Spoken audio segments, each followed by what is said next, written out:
ఇది దౌర్భాగ్యపు స్థితి. ఈ విషయాలు అన్ని కూడాను మనం చాలా మట్టుకు తెలియదు. దీంతో అంటే ఇలా నేను చెప్పుకుంటూ పోతే కేవలం మన ఒక 1 అవర్ 2 అవర్స్ నేను మీకు చెప్పగలనండి.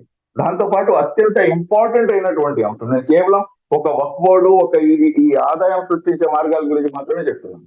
ఈ వక్ఫ్ బోర్డు ఆస్తులు చాలా మంది అన్యాక్రాంతులు చేస్తుంటారు.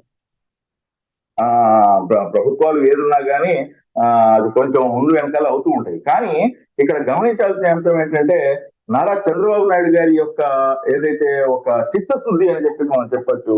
ఆ చిత్తశుద్ధి ఏంటంటే జీవో నంబర్ 18 అని చెప్పేసి ఒక జీవో తీసుకొచ్చారు.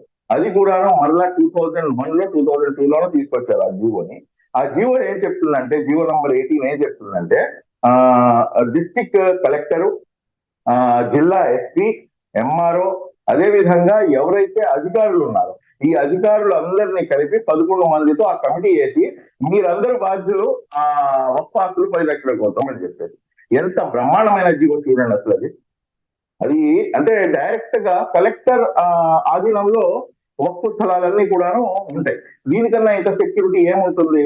అదే విధంగా ఇప్పుడు వీళ్ళు ఏం చేశారంటే మహానుభావులు మన గౌరవనీయులు మాన్యశ్రీ శ్రీ వైఎస్ జగన్మోహన్ రెడ్డి గారు అబ్బాయి వీళ్ళు ఏం పరిరక్షించలేరు, వీళ్ళ వల్ల ఏం కాదు, మన ద్వితీయ శ్రేణి నాయకత్వం ఏదైతే మైనార్టీస్ లో ఉందో వాళ్ళందరినీ తీసుకొచ్చి దీంట్లో పెట్టి కమిటీని ఏర్పాటు చేయండి అని చెప్పేసి జిల్లా కమిటీలని వైఎస్ఆర్ కాంగ్రెస్ పార్టీకి చెందినటువంటి ద్వితీయ శ్రేణి మైనార్టీ నాయకులు ఎవరైతే ఉన్నారో వాళ్ళందరినీ పెట్టి ఆ కమిటీలు అనేది ఏర్పాటు చేయడం జరిగింది.